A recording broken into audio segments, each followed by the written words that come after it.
right, well, welcome everyone to our Food for Thought speaker series with the Baker Center at SEPA. We're glad to have everyone here with us today for our session on the ethics of progress with Eli Amdur, who is a retired professor and coach. And we're honored to have you here with us. Just some housekeeping. If you would like to speak, please keep your questions in the chat, or you can ask them in the Q&A section at the end of this talk. Keep yourself on mute if you're not asking a question, so we can keep the ambient noise to a minimum. And check out our website. It's in the chat for future sessions. And now I'll hand it off to Bill. But thank you, Ellie, for joining us today. Thank you, Jeremy, and thanks for your help in the past week or so to help me get set up. Appreciate it. No problem. Well, thank you, Jeremy and Valerie, for being the perpetrators of this endeavor for well over a year now. And each week they're able to come up with absolutely fabulous people to share their ideas and thoughts. And I'm also grateful to Ellie, not just for coming, but for attending rather frequently lately. So we greatly appreciate you doing this and also attending. Ellie's experience is long and deep. He's written nearly 2,000 articles just this century, since 2000, on the job market, workplace, and leadership. As Jeremy mentioned, he has his own company that does both consulting and particularly executive coaching. He's worked with 25 different industries in North America, Europe, the Middle East.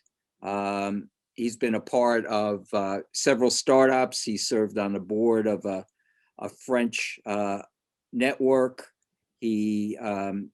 As he mentioned, he was a professor for many years at Farley Dickinson, taught courses in leadership in both master's and MBA programs, and was an executive in residence in their Center for Healthcare Management Studies.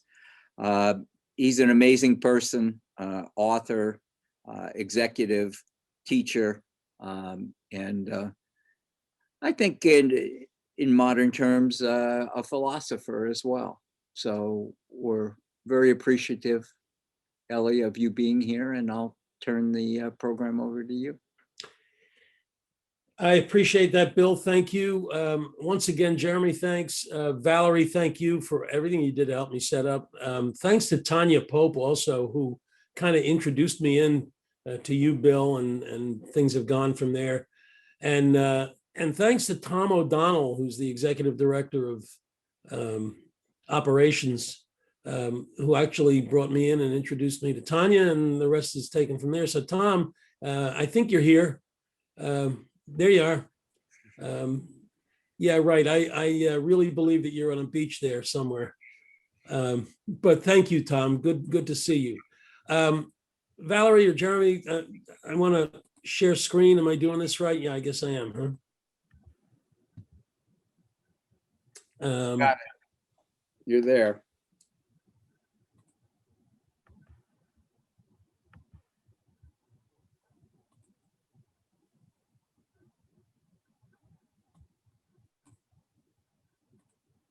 You can, yeah. From the beginning. Okay. Yeah, We good? you're good. Okay. So thank you again, and hello to everybody. I appreciate your spending some time with me, and I hope by the time I'm done, you'll think it was worth it. Before I actually get into the presentation, I want to tell you a story about this first slide that you're seeing. A couple of years ago, was the end of 2018, when I started putting this into the form of a presentation. I was asked to come and address a sizable audience of retired executives. These are executives who finished doing what they did in the private sector, and they were turning their attention to what they could do in the nonprofit sector for the benefit of lots and lots of people. So I got to the venue about an hour early to set up and do sound checks and see what the lighting and the seating was and everything else. And I put this first slide up on the screen as you see it now, and a couple of early arrivals showed up, and one of the guys came over to me and introduced himself to me and said, looking at the title here, he said, "I want you to know there are going to be some Republicans in the room." Well, I thanked him for his quote unquote preparedness. And I went about my business of continuing to check the room. And another early arrival showed up, and he came up and introduced himself to me. And he said, "I think you ought to know there are going to be some Democrats in the room tonight." Thanked him and realized that perhaps the title of this could lead people to the wrong bit of thinking. What I want to do over the next half hour or so is straighten that out. And I want to base it on this, that my favorite person in history, if I could have dinner with one person in history, this would be it, said that it's become appallingly obvious that our technology has exceeded our humanity. And with that, let's look at Einstein's statement for a second. I think that it was a proposition on his part to us to continue to think about that and to think about the ramifications of it. I think his statement itself was abstract because whereas we can perhaps measure technology, we cannot measure humanity, but we can observe, understand, and agree upon what we see. I think it was a plea from him for us to think things through in advance and as carefully as we can. I think he told us, and he was right, that technology and humanity are inextricably connected. I think it's a foreboding statement, especially when you see what can be done with it. But I think he was issuing us a challenge as well. Now, Einstein said this so many times that nobody knows when he first said it, but Einstein aficionados believe that he probably said this long before he received his Nobel Prize in physics in 1921. And so it was somewhere between when he wrote his famous paper on the size of the atom in 1905 and 1921. That makes this statement well over 100 years old. So as an anchor for what I want to talk about today, I want to get back to Dr. Einstein. And I'm sure you have seen this quote of his, that science without religion is lame, and religion without science is blind. What I would like to do is adapt that and use that to frame my talk by saying that ethics without progress is lame, and progress without ethics is blind. And if I were to have the privilege of asking him for permission to do it, I kind of think I would get the okay on it. Now, a human being whom Einstein admired and adored was Mohandas Karamchand Gandhi, who, among many things, was famous for his essay entitled Seven Social Sins, which he published in his newspaper in 1925. But it was not originally his lecture or his idea to outline it this way. Earlier in that year, he was sitting in a pew in Westminster Abbey and heard the preacher talk about the seven social sins and realized that this was a way for him to articulate many of the goals that he had. For today's purposes, what I'd like to do is focus on two of them: commerce without morality and science without humanity. And you can see the relationship between these and the attachment that they have to Einstein's thinking as well. Let me limit what I'm going to say. Number one, I do want to talk about the connection and interdependence of humanity and technology. We observe it every day. But here's what I'm not going to talk about: morality in its narrower sense, or in other words, out of context. I'm not going to talk about legality because I think that law and ethics are usually strangers. Politics, because I don't think that's called progress. I don't want to talk about religion because it's too subjective. Social mores are fleeting. Cultural norms rapidly dilute or disappear. And I don't even want to talk about ethics by itself. I'm not an expert in the world of ethics. I do observe things from an ethical point of view. So really where I'm going is this, where there is the superposition of ethics and progress. And I will try to clear that up as I get along, but that's where I am for today. So it's, in case it's been a long time since you took your ethics class in undergraduate school, with me, it's a half a century.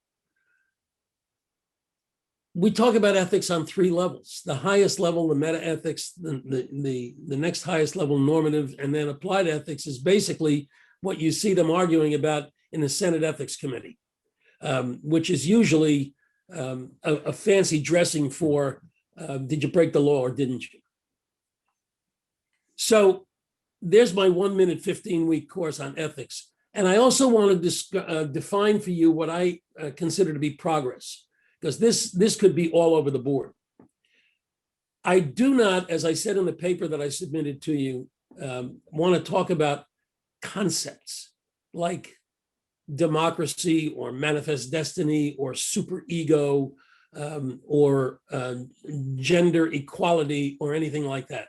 I want to talk about things that are demonstrable, notable, tangible, quantifiable, measurable, equitable, and they need to be wealth neutral. In other words, that thing that we call progress, and we're going to be talking about inventions or discoveries, needs to be able to benefit not just the people who develop it, but the people for whom it's meant.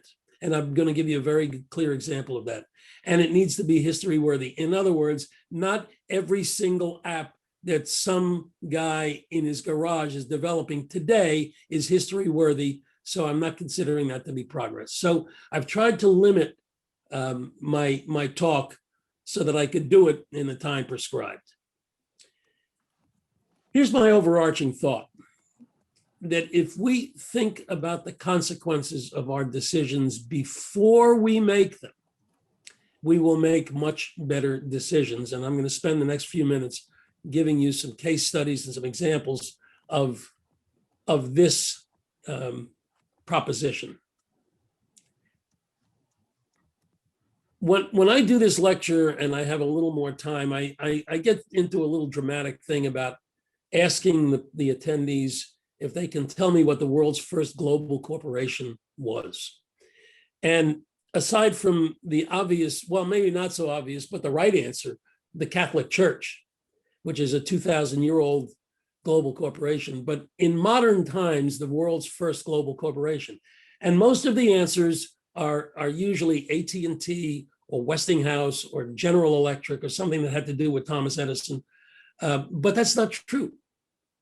The world's first global corporation, I don't know if that means anything to you, or the Verenigde Oost-Indische Company means anything to you, but that's the Dutch East Indies Company, which was incorporated more than 400 years ago with roots a little before that.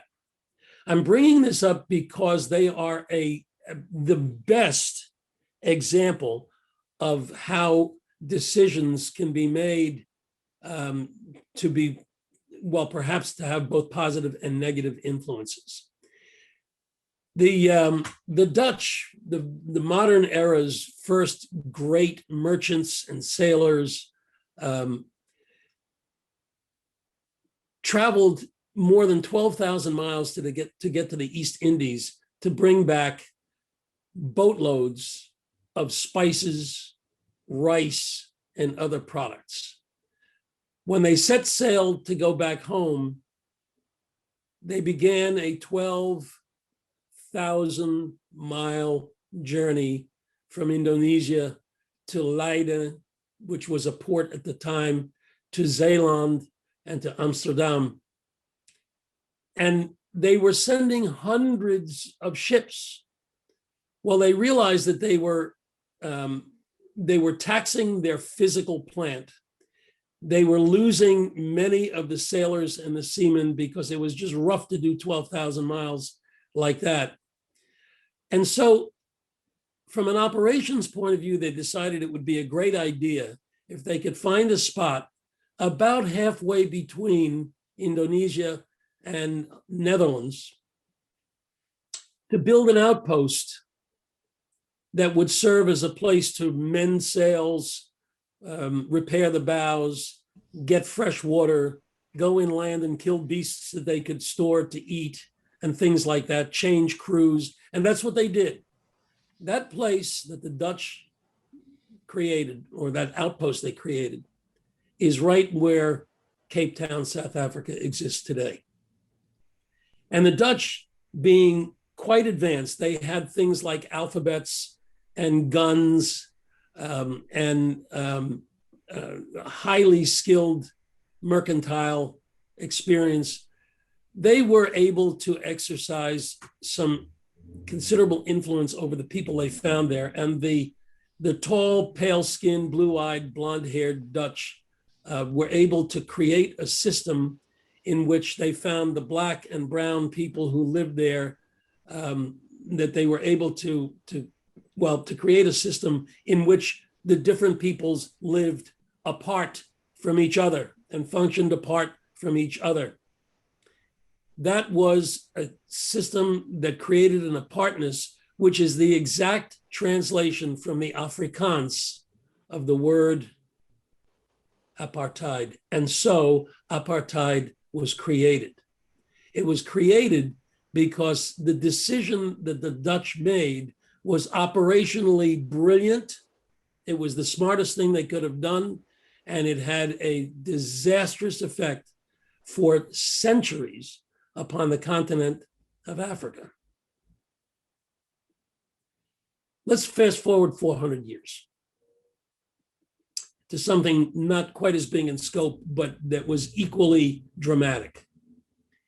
And we'll jump forward to this outfit called Cambridge Analytica, which did but doesn't exist anymore. And have a look at what it said on the homepage of their website, that Cambridge Analytica uses data to change audience behavior. Sounds pretty interesting, sounds very scientific, sounds precise, sounds useful.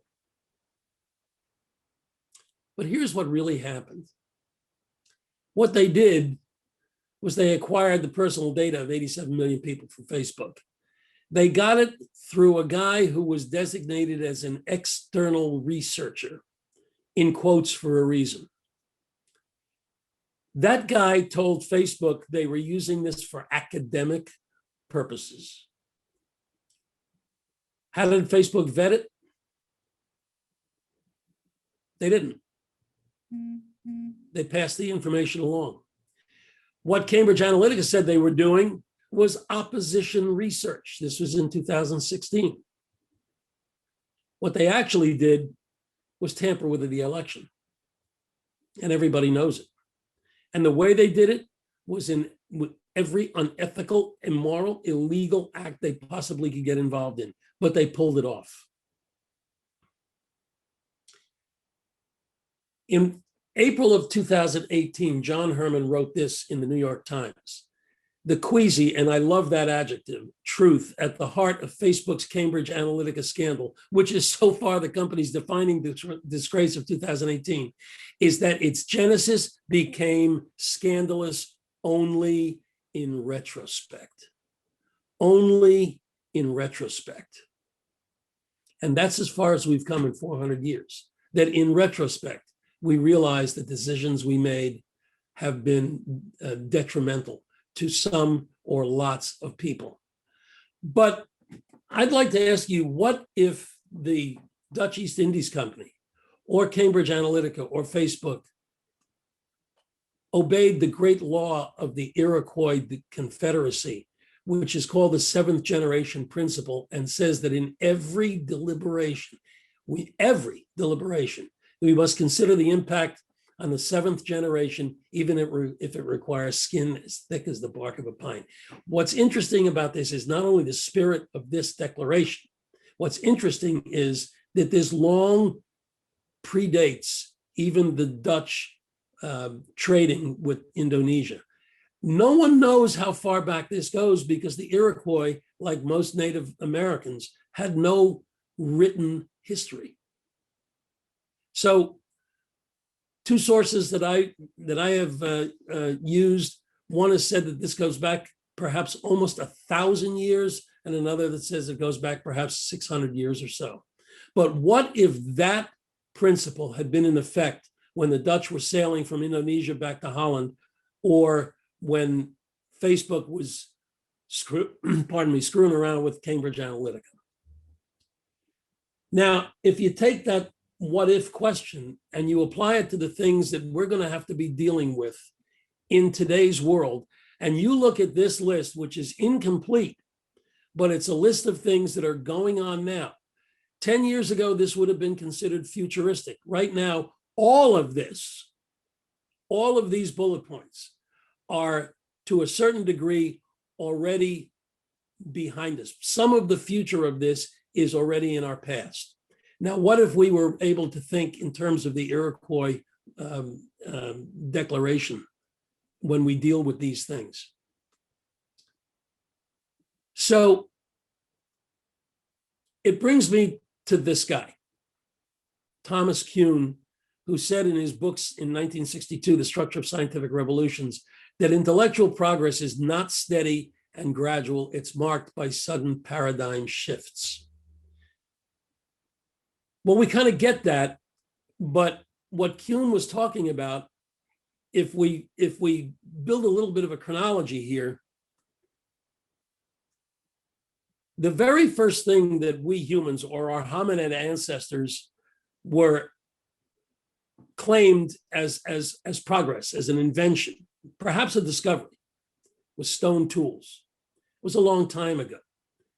And it took another 2 point something or other million years before the next big to-do got put up on the scoreboard, and that was the controlled use of fire. And then we get to clothing, and then we get to the domestication of animals, and then we get, rather than go through the list one by one, we see how things have progressed. And by the way, I stopped at the end of the 19th century for several reasons. So what three observations can we make by looking at this list? And the first, I think, is frequency. It took a couple million years to go from stone tools to fire. It took, at the end of the 19th century, literally years and sometimes months between the introduction of a civilization-changing thing and the next one. The second observation is, as I've already said, I stopped before the 20th century. You and I wouldn't have time to talk about the things that happened then in our last century. And observation number three, we have to take another close look at this. How have we chosen to use these things? And my observation is that every single invention or discovery that we have ever made, we have figured out how to use them. Let me jump ahead here. There we are. Not only constructively, but destructively, every single one. And we're in the age of COVID now. We think about pharmaceuticals, but pharmaceuticals were developed 100 years ago or so, as we know, or the precursors to them as we know them. And so what do? Pharmaceuticals can heal you, and they can also addict you.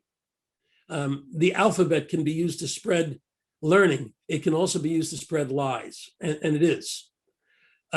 So we have figured out how to use everything we've ever invented or discovered, positively and negatively. And unless we choose otherwise, this conundrum will continue. So what I'd like to do first is talk about what happens when ethical decisions go right. And I use Dr. Salk for two reasons, actually three. He's truly one of the great contributors to the progress of humankind. And he did so groundbreakingly what we are trying to do now with vaccines. But I do it for another reason also, and I came across this recently. Seems my mother saved this for me all these years. This is my polio pioneer card, which says that on June 2nd, 1954, I was a part of the national trial of 1.8 million children. And as I found out later, I actually did get the live vaccine 10 days before my 7th birthday. So I kind of have a personal investment in this story. But to make the story short, Jonah Salk at the University of Pittsburgh, he was a New York boy, but he was at the University of Pittsburgh, conducted the most elaborate field test in history with close to 2 million children, and I was one of them. And it began in 1948. We moved to 1954, and that's when I got involved in this whole thing. The decision was made that the vaccine was good. A year earlier, there was a trial which detected some real difficulties with the vaccine. 1954, it was good. The trials continued through the end of that year. 1955, I'm sorry, let me go back one slide. One day in his laboratory, he was visited by the lawyers at the University of Pittsburgh who said to him, Dr. Salk, one thing you haven't done yet is patent this vaccine. And Salk, being a scientist and not a lawyer, had no idea what they were talking about. And he asked what was involved in it. When he realized that they were talking about a process that could take up to a year, he said, no way. And there could very well have been a word in between the no and the way, because he said 65,000 Americans, mostly children, will die in this 1 year. We are releasing the vaccine. They did, and he never made a dime on it other than the salary he was paid by the University of Pittsburgh. When asked, once it was a smashing success and we realized we were wiping polio out from the face of the earth, he was asked why he didn't patent the drug, and his response was, can anyone patent the sun? And he was never regretful for 1 second that he didn't patent the drug. Subsequently, Dr. Salk said, and this is one of his lovely quotes, that the most important thing we can do is to be good ancestors. That's an ethical decision gone right. But what if venture capitalists were behind all of this? What would have happened if their pressure were exerted? I'm not going to answer that question. I'm just going to lay that question out. Let's move forward to 1982, and I'm sure this is something that you have all studied in one of your business courses or another, and that's the poison Tylenol crisis, where the folks at J&J came to work one morning and were told that somebody in Chicago had taken Tylenol. It turns out it was poisoned, and he died. What do you do as J&J, who owns McNeil Laboratories, who produces Tylenol, when you realize that you've got 37% of the analgesic market, that you've got $75 million, that was 1982 dollars, on the shelves of America? What do you do? It's a great exercise, and I used to do this in my class all the time. It was a good role-playing case study. But to, again, make a long story short, J&J did the right thing. Without doing investigations to see if there were lots that were okay and lots that weren't okay, Jim Burke said very simply, after they pulled all the Tylenol off the shelves of America, that after the crisis was over, they realized that they never had a meeting to decide what to do. There were no arguments, there was no debating. We had, he said, the credo to guide us. And if you'd like a great example of a spectacular corporate mission statement, read our credo on the Johnson & Johnson website.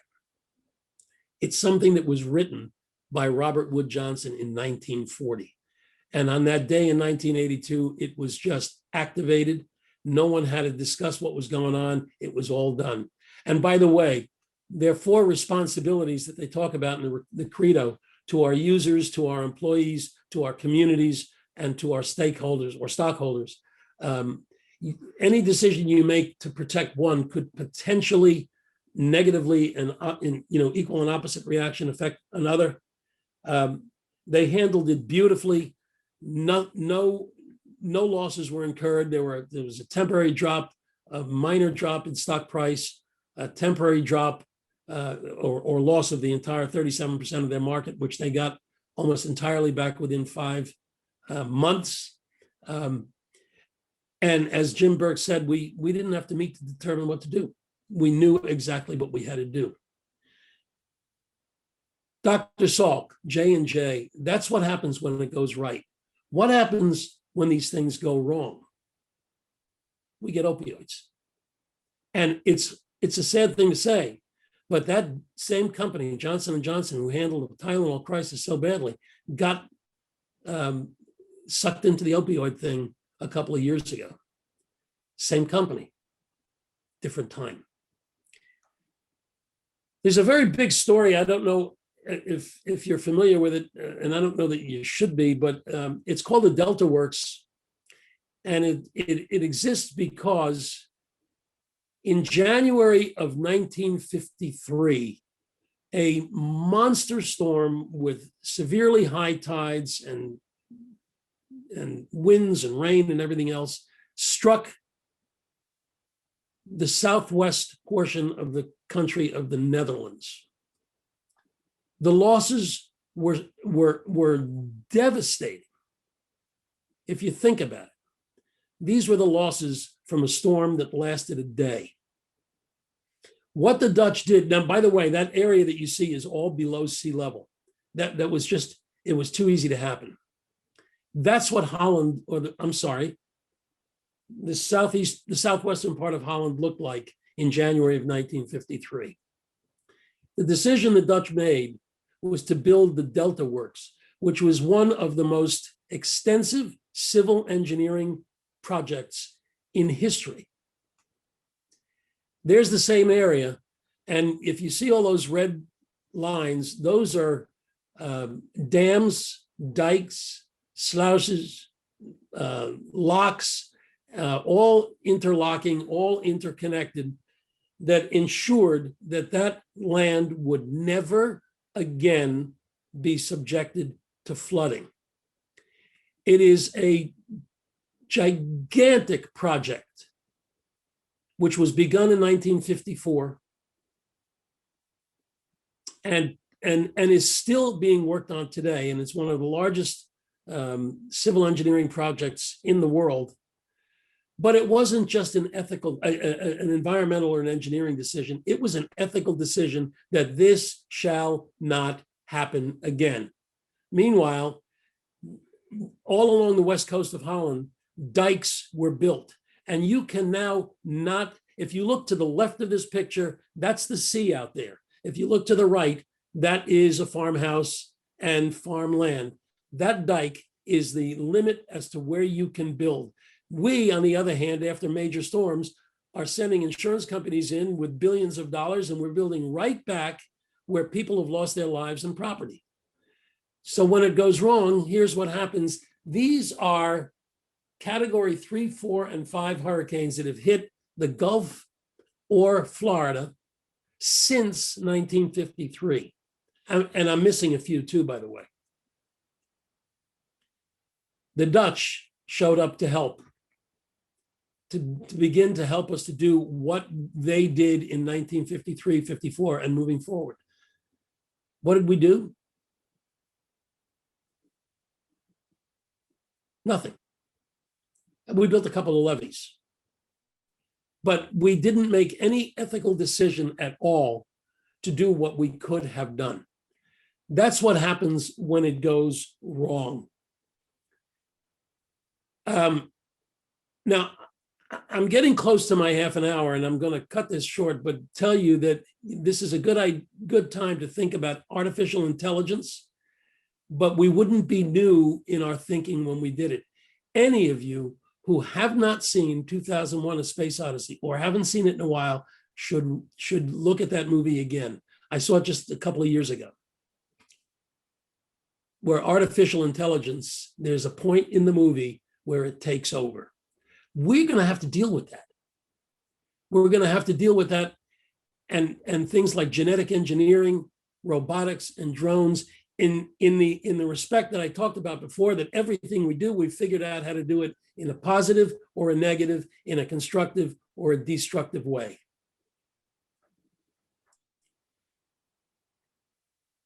So how do we build ethically strong organizations, because, in spite of the fact that we have to compete? What comes first? Do we take an invention and plop it in on the world and say, here it is, and then assess it, and then exercise ethical reins once the thing is out of control? Or do we do it in the other order? Is it possible to be ethical and competitive at the same time? And how prevalent is the weighing of the pros and cons of being the first or second to take ethical measures? Usually, a lot of people are willing to be the second. And have these questions become bigger questions over the years? So a couple conclusions, but the first conclusion is that I don't like the word conclusion, because Albert Einstein said that when we come to conclusions, that's where we got tired of thinking. So instead of using the word conclusions, I'd like to use the word lessons and offer you this: that at any given point in history, we are capable of doing more things than we are capable of understanding. And that self-realization itself becomes critical. And we have proven, especially in the last 20, 30 years, that as more technology that's developed that can organize humanity, the more potential we have for chaos. We have humanity pretty well connected. 3.5 billion people use Facebook, but are we organized? And the answer, in my opinion, is no, not yet. A good friend of mine says that if something becomes possible, it becomes expected, because people take a look at new inventions and discoveries and say, well, that's cool, let's do that. I believe that one step taken in advance, this is the great Iroquois principle, is longer than 10 steps taken to catch up. You make one wrong step in advance, and you're going to be stepping all over the place trying to make up for it, which we are doing. J&J proved to us that with a set of deeply held principles, that was their credo, you never really have to make a decision in your life. Those decisions are made for us. And simply making no decision, as we have done here every time a hurricane hits, is worse than making a bad one. You can always correct a bad decision. You can't go back and make a decision you didn't make. And finally, and this ought to wrap it up for now, that if we think about the consequences of our decisions before we make them, we will make much better decisions. And with that, I'm going to turn my stopwatch off and ask if anyone has any comments, questions, criticisms, challenges, or other contributions to the conversation.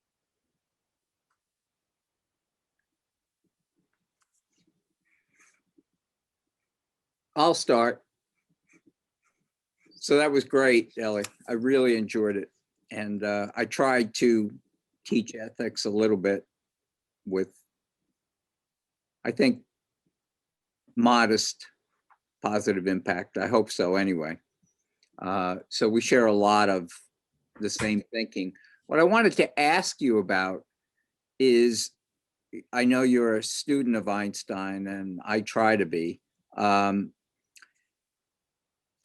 It's my understanding that at the time before we used the atomic bomb in Japan, that Einstein had written a letter early on in the Manhattan Project to President Roosevelt, urging him to support and expedite the development and ultimately the use of the bomb to end the Second World War, at least in Asia, and that he subsequently regretted that for the rest of his life. Any truth to the story? Any thoughts on that? Yeah, Bill, you got part of the story, and it was one of the last few slides I decided to cut to stay within my half an hour. So I'm glad you brought it up. Einstein actually wrote 4 letters to Franklin Roosevelt. The first one was in 1939, in which he not only suggested that we get moving on the Manhattan Project and get this thing done, because, as he told the president, the Germans, the Nazis, were developing or trying to develop a bomb as well. But he also, in a larger sense, tried to make President Roosevelt aware of what we were getting into, and that was the atomic age. And he told him clearly that there were great benefits to be reaped, but great dangers to be about which to be wary. And all in all, being the pacifist that he was, Einstein was offered become the second president, not prime minister, president of the state of Israel. And he refused it because he said that if he took that, he was going to have to be involved in declaring and fighting wars. And he was a pacifist from day one. So he begged the president to be careful in doing this, but he felt it was necessary to move ahead with the project. Now, he wrote a total of 4 letters to Roosevelt, the last of which was received only 3 weeks before Roosevelt died in 1945. In the first letter, Einstein asked Roosevelt to take action immediately so that we could deal, as I've been talking about today, thinking in advance of what was going on. When you read that letter, it's a heartfelt plea. Do this, but be careful. But judge what you're doing, sculpture what you're doing. When you read the 4th letter, you realize that Einstein was expressing great disappointment. Roosevelt did form a commission to deal with this, but never moved it forward as he did other initiatives for which he gets deserved credit.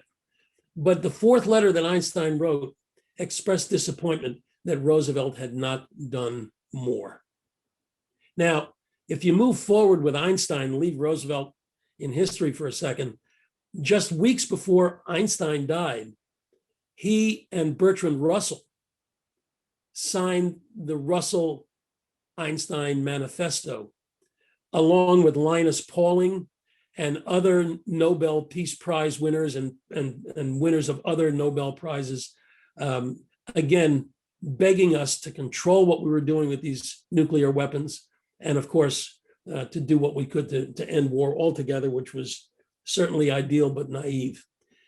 Anyway, I think I answered more than your question. Thank you.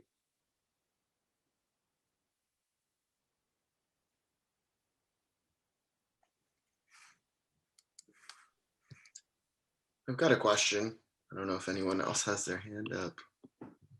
I think they give a great presentation. I think that distinction between the constructive and the destructive is very helpful. And I wanted to know a little bit more about that in terms of, because you can try to categorize things in that way, but obviously things are a lot more complex than constructive or destructive. So is this kind of like a cost-benefit approach where you're trying to measure the pros and the cons, or are there, decisions that are, or technologies that are just constructive and we can use them constructively without using them destructively? How do you? Yeah. Yeah, I'm sorry, Jeremy. No, I just want to say, how would you grapple with that? Because you're saying that these technologies are used constructively and destructively. Yeah, well, I was expecting somebody to ask that question. And my easy out on that is, my dear friends, I came here with questions, not answers. But what we have proven that we should have been doing all these 3.5 million years that we've been inventing something or another is we do it, we get it, and we start incorporating it into our lives without asking, what are our responsibilities with this? Now, I look at certain inventions and developments that I thought were, among all those civilization changers, big time. And I think about telecommunications, for instance.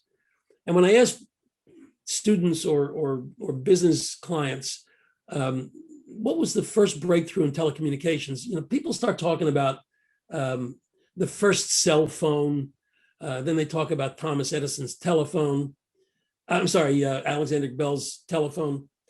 But the answer is, and people don't give this enough credit, the answer is the telegraph and Morse code. If you think about it, the telegraph was the very first time in the history of humanity when a message could be sent without being physically delivered. What an unbelievable breakthrough. So before we had wireless communication, we had wired communication. And of course, the very famous introduction of the Morse code was when Samuel Morse stood in the Capitol and his associate stood in the railway station in Baltimore, and Morse sent him one sentence: "What hath God wrought?" And he got the same sentence back from his associate, proved the functionality and the efficacy of the invention, and we moved forward. Once we learned how to mass communicate, which really that was the beginning of, we never since then, and that was in 1835, the telegraph, and the code was a few years later. Look what we do with mass communication. So this is what I was talking about, the superposition of ethics and progress. There's a lot of ethics that has nothing to do with progress. It just has to do with, what does it mean to be human? And there's a lot of progress that happens, obviously, without ethics. Another great example of that, and we could go on forever on this, was the nuclear arms race, which Eisenhower and Khrushchev were going at big time. And ever since, we've been trying to reduce nuclear arsenals, and we haven't been able to do it. So there's a lot of individual thinking that goes on here. When you tap into your super ego, there's a lot of societal standards, ideals that go on. But the question I have is, why aren't we taking more time to think about what could happen if we do this? It did not happen when the Dutch settled on what's now Cape Town. It did not happen when Cambridge Analytica and Facebook screwed around with 87 million people's identity. It's the question I lay on the table. So in answer to your question, there's my question. Thank you. One of the things I was going to mention today, but again, time constraints are both difficult and very useful. Do you know that every year it takes place in Las Vegas a hackers convention? Are you aware of this? I am. It's a Vegas convention. You know how big Vegas conventions are.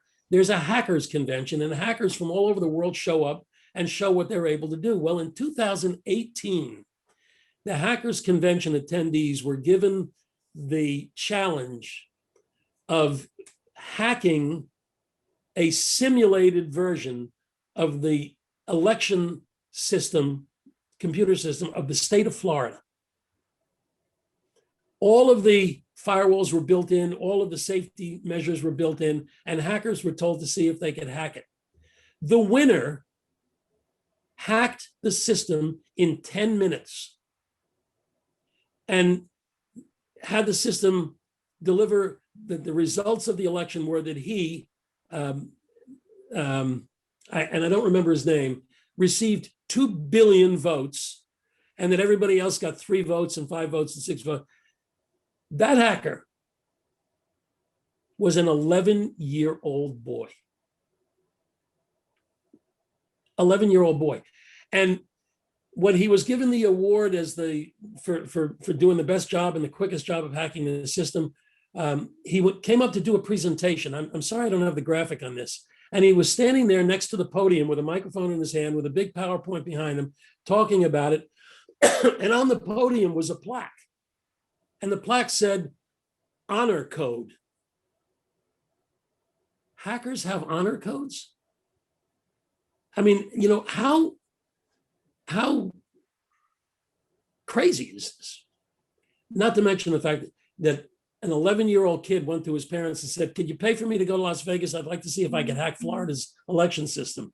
And mom and pop said, "Proud of you, son. Yeah, let's go." But if you're not aware of it, look it up. The Hackers Convention goes on every single year. And by the way, one of the shall we say excuses that they use for holding that convention is that this is where people with great computer technology skills can show off what they can do. And you know the FBI hires people who can do this and blah blah blah blah blah. I don't know if they do or not, but it's a hell of an excuse. But we have a hackers convention, for God's sakes. Hey, Ellie, Yeah. we're almost out of time. So I have one last question for you. Bill, sorry.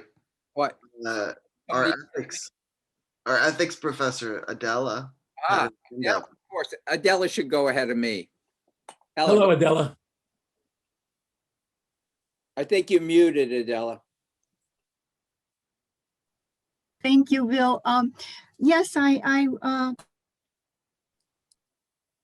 Can't hear you, Adela. okay. Can you hear me? Yes, now. Yes. Oh, I'm so sorry. All right. So I wanted to put something into chat, but it isn't seeming to. Now we can't hear you. Okay. I don't know what's happening with that. If I want to hit chat, it mutes me. I don't know what's going on, but I'll just ask you my question very quickly. I think it's interesting that you say that we need to think about the ethical consequences of all of these inventions and so on. And you use that "we" collectively, but I'm not exactly sure that people who look upon a new invention benignly, like let's take the first one, fire, and think like, wow, we can cook, we can keep warm, are necessarily the same people that are looking at it and say, wow, we can burn down someone's village with it. After we, take all of their whatever pottery and their women or something. And the same people are not necessarily, it's like to say we collectively, it astonishes us sometimes that people actually think of such malevolent things that they do, just as they might not be thinking of the beneficent things that other people do. So that's one thing I think is a little bit of a limitation. And also it's hard to anticipate the cascades of consequences, like consequences of consequences. Like that happened with thalidomide and other things where it wasn't anticipated what would happen, but a good purpose was anticipated. But the other thing is that even if we could anticipate, what would Mr. Putin do with this discovery? What would someone else do with this discovery? How can we control them? How could we stop them from engaging in the behavior? We would still want the technology to go forth. Yep, Adela, you nailed the difficulty of this whole conversation right there in one comment. I say we because I didn't invent any of those things, nor have I really suffered from any of the consequences that I talked about. But we are all in this, and we are in the large sense, society, which is broken down into so many little shards and fragments that there becomes dissonance. Like, for instance, what would Putin do with this as opposed, it's going to be fun watching him and Biden go at it for 4 years. But it's really what I came to do is to lay a few observations down and ask some questions. I think your questions are extremely well taken, and things for all of us to think about as we move forward. But are these issues larger than all of us? Yeah. Are they impossible to deal with? No. The question is, how will we do it? I think about, I hadn't thought about this.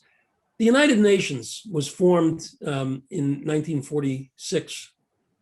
And one of the things that they decided they had to do is to end colonialism in the world.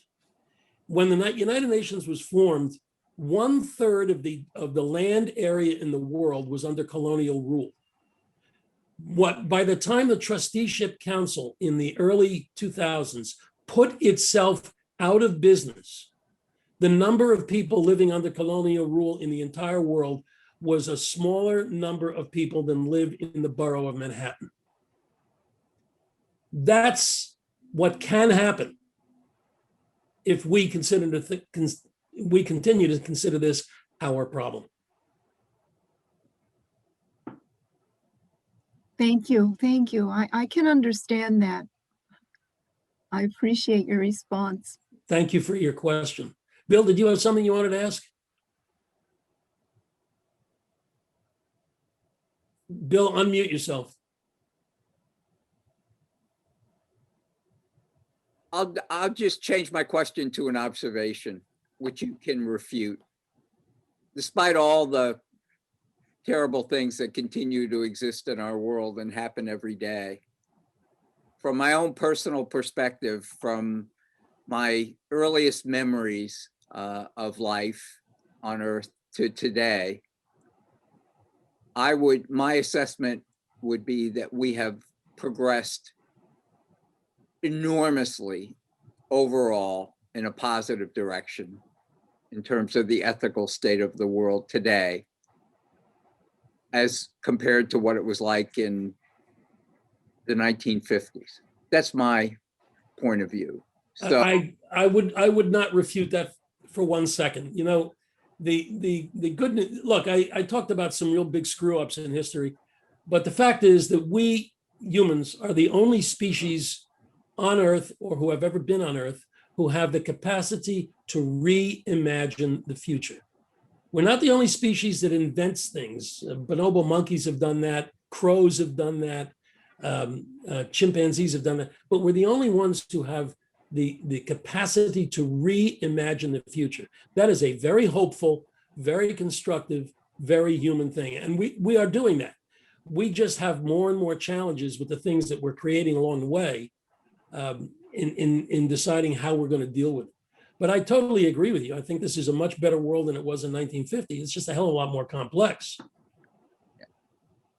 well, at a minimum, we keep redefining who counts, who matters, and how well you treat everyone gets bigger and bigger and bigger. And that makes me very hopeful. Yeah, me too. Thank And you.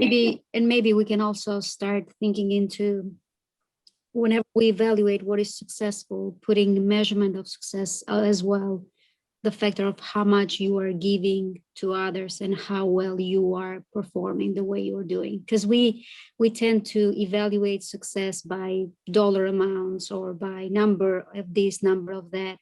And we need to start thinking of a way of evaluating and measuring the soft Absolutely. skills of a company as well. I couldn't agree with you more on that. I've gotten into this conversation with corporate leaders for 25 years. And it's amazing when I ask them if they recognize how close they are in leading their organizations right now, how close they are to the 22nd century. Because if you hire somebody today who will ultimately in 30 years be your next CEO, and that person does the same thing, you are one step away from what your organization will look like in the 22nd century. Now, you can't measure all of that in terms of dollars and cents because Jerome Powell can't do that. But what are you doing, for instance, in terms of saying, okay, forget skills for a second when we hire people, whether they know how to use Excel or they know how to do a regression analysis. What traits are we hiring? How are we hiring people based on their ability to be empathetic, to have a non-hostile sense of humor, to be accountable, to be curious, and to be creative, and things like that? Those are the things that will intangibly do what you're suggesting. Thank you all. Jeremy? Yes, thank you, Ellie, for a wonderful presentation. Very thought-provoking, and we're really glad to have you with us. And to all our guests, thank you for joining us and for your wonderful questions and insights. And we hope to see you back soon with us. We have our next one next week, next Food for Thought. So thank you all for joining. It was a pleasure. Thank you very much, Jeremy, again, and Valerie for all your help. Great to be with you all. Thank you.